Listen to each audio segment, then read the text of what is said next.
This is the Relentless Pursuit podcast, and today we're going to be talking about creativity and comparison. This is a bear trap of a discussion because I think it affects every single person on the planet, especially those of a creative bent. Those who are looking to steward creativity will struggle with comparison. As we get going, I think we're going to take this in two directions. The first direction is comparison in our modern age, and the second direction is going to be about when others compare you. So not only your internal comparison, but your external comparison as well. So to get things started, right now is crazy because you have access through your phone and computer to some of the most amazing people on the planet. Right. Some of the most gifted, talented, anointed musicians and artists that have ever walked planet Earth. And what's hard is that they are the ones who get promoted, honestly, because they are talented. Right. But then it's so easy to look at somebody and be like, man, they are so great. And then you pick up your guitar, you pick up your paintbrush, you start typing your book, and you're like, wow, I suck. Right. I really do. And this is something you and I have both struggled with a lot. But on this idea of dealing with internal comparison, how do you allow the Lord into that? And how do you purposefully wrestle with that and come out victorious? Yeah, I think without the Lord, it's impossible. You're always going to get in the trap of comparison because you're always trying to prove yourself. You're trying to measure up to other people or get better than so-and-so.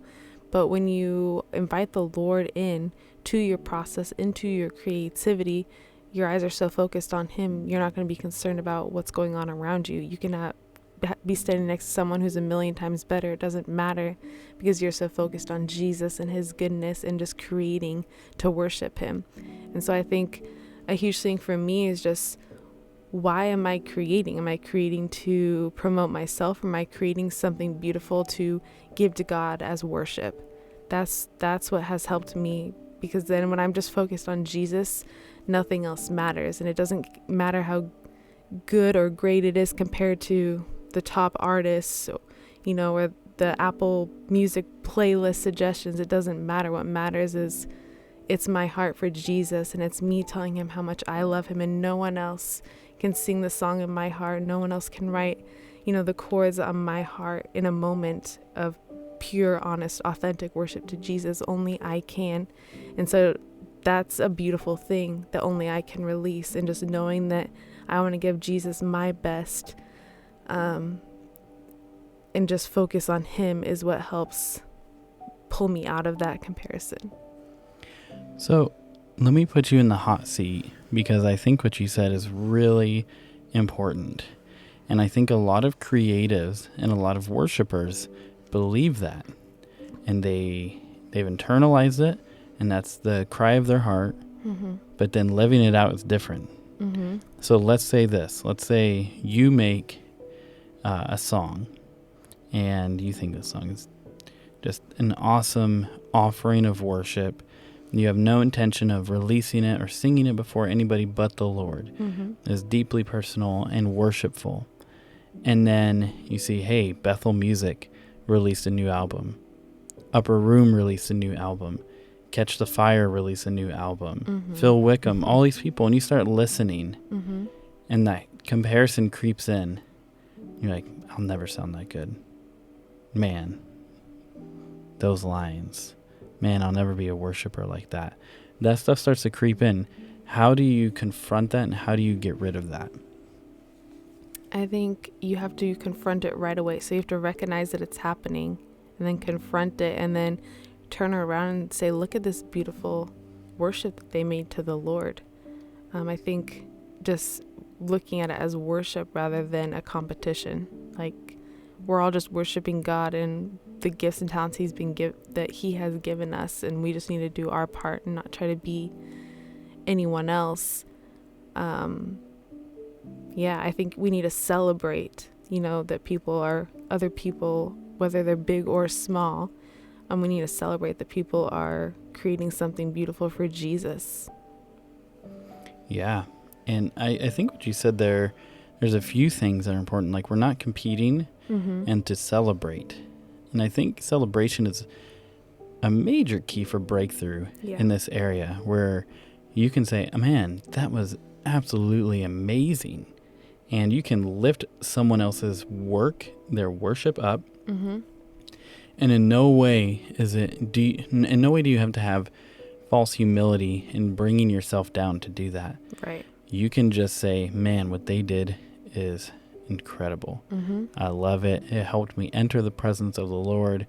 Please do it again, because this is so great. And the comparison piece in terms of competing is really interesting as well, because you see all over, they'll be like, hey, the number one worship song this week, and I get their tracking metrics, they isn't just these radio and licensing experts. But sometimes the message that can send is, hey, this is the best worship song this week. When in all reality, the best worship song is probably the one that was sung by we've never heard the 72-year-old in their bedroom that no one else heard. Yep. And the reason it's the best, because that's probably the purest. Not that anything else isn't pure, but I think it's important to understand just what you said. We're not competing. Why are you doing this?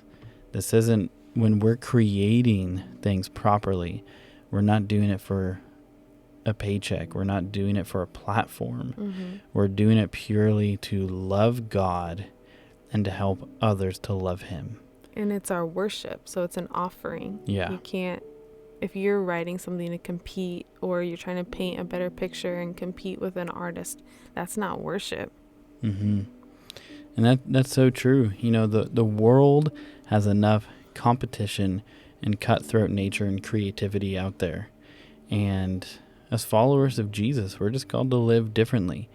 And our creativity is for a completely different, holy, set apart purpose. Right.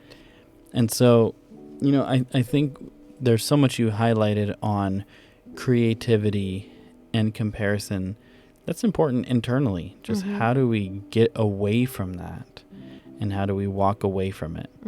But then what if somebody else begins to compare you? Like, if you show a trusted friend, or if you show someone close to you something you've created, they say, well, it's not as good as so-and-so, or it's not as good as this.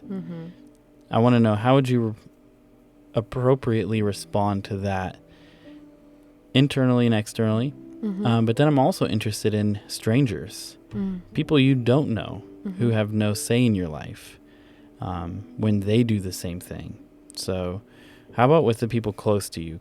I'm more interviewing you on this, because you've had a lot of breakthrough in this. So when somebody else close to you compares you to someone else, how do you deal with that internally, and how would you respond to them in the moment?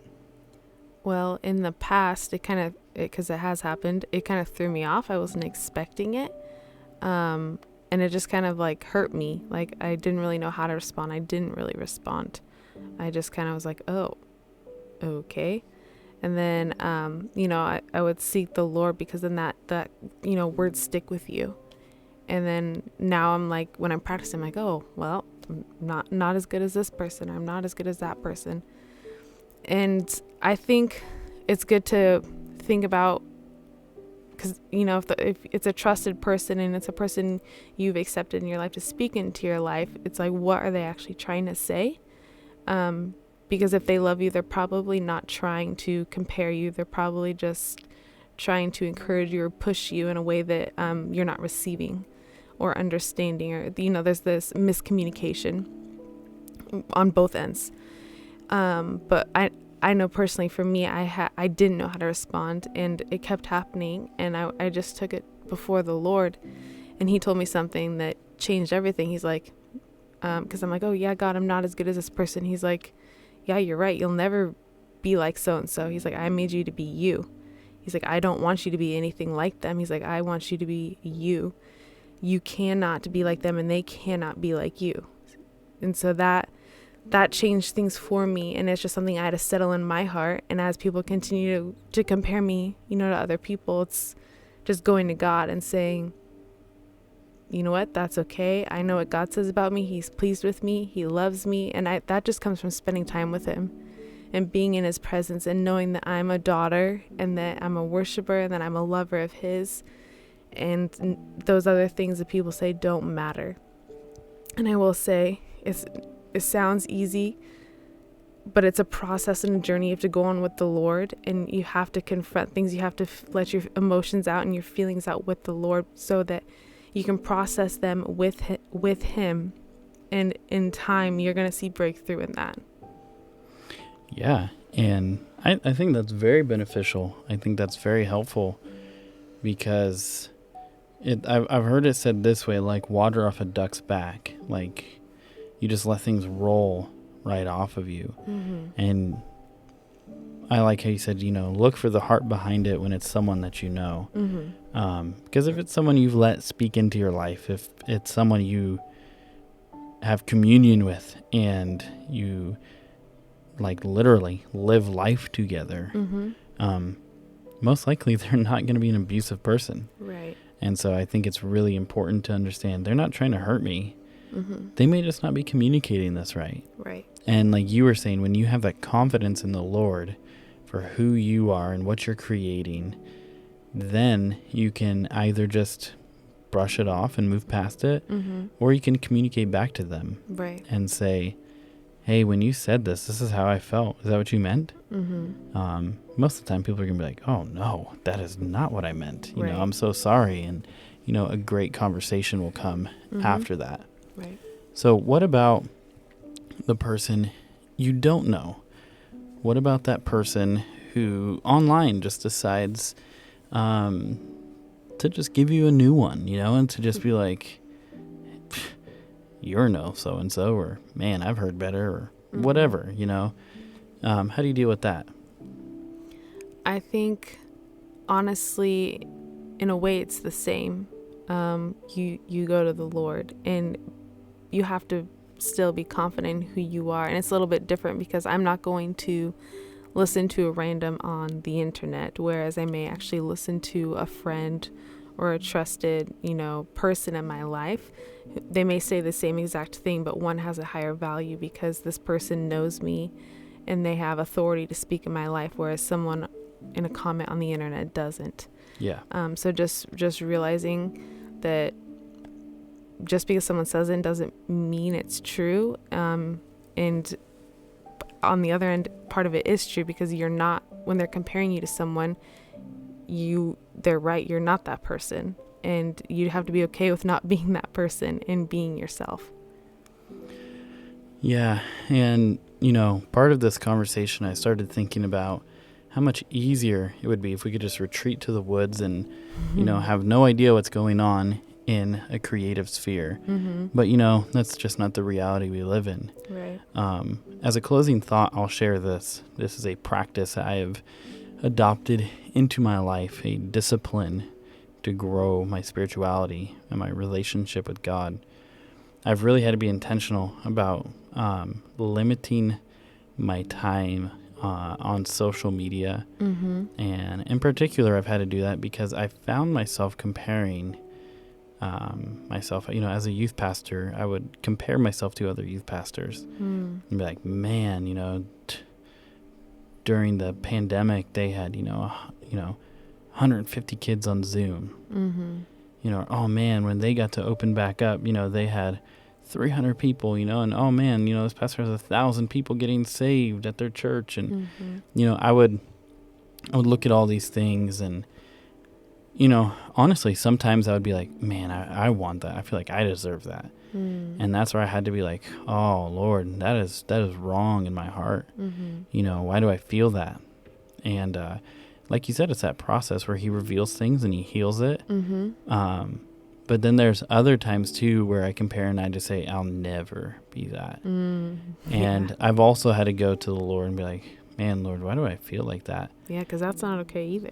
Yeah, and it always points back to, I've called you to be you, and I've called you to this area. I've called you for this unique purpose. Right. It's not like we cannot gauge success on numbers. Right. We cannot gauge success on anything else other than, were you faithful to what he told you to do? And what is the fruit? What is the fruit going to be in 20 years? Right.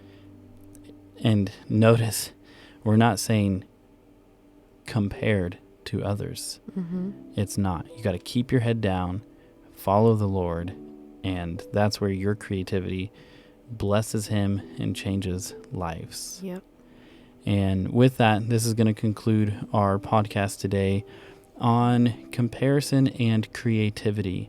We hope that this has challenged you and encouraged you, and hopefully created this inner dialogue in your heart where you want to just take things to the Lord and to see how comparison has crept in and how he can take care of it. And with that, we just pray that you would be blessed in the name of Jesus.